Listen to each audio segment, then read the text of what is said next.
Is julle besig met 'n reeks oor liefde? Ja, ons is. Ekskuus tog, Ja? kan ek jou nommer kry? Nee. Wil jy my nommer hê?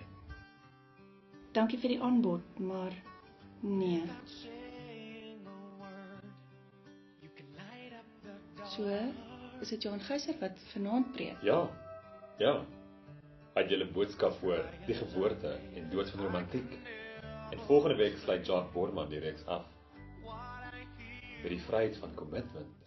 In die lig van die nuwe reeks oor verhoudings, nooi die verhoudingsspan van Hulnes jou uit na die volgende huweliksretreat wat plaasvind die naweek van die 16de tot die 18de September. Formasie se nuwe leerervarings vir die derde kwartaal is ook aan die gang en op reis met die Journey begin eerskomende Woensdag 17 Augustus. Tydens die 6-week geleentheid kyk ons na 3 bewegings: op inwaarts, metwaarts en uitwaarts, waar jy begelei kan word om te groei in jou verhouding met God, ander en die wêreld. Ander Formasie leerervarings wat ook op die 17de begin, is pastorale versorging, Christendom in die werksplek en talent-based parenting. So, hoekom vat jy die bietjie uit nie? Of praat jy? Vir wie? Anna, natuurlik. Mens hoef nie net uit te gaan nie, jy weet. Wat anders doen mens dan? Wel, Missional Expressions het 'n paar exciting inisiatiewe wat voorlê.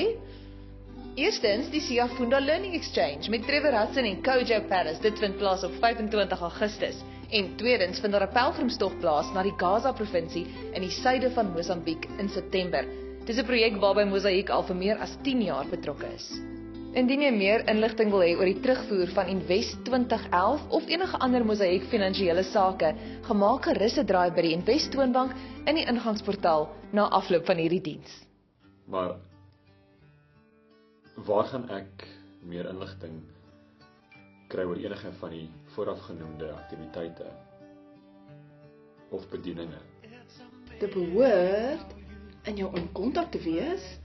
Waar sê jy hom? Anna het my in kontak. Wat? Hoe durf sy? Mens vat nie net iemand anders as 'n inkontak nie.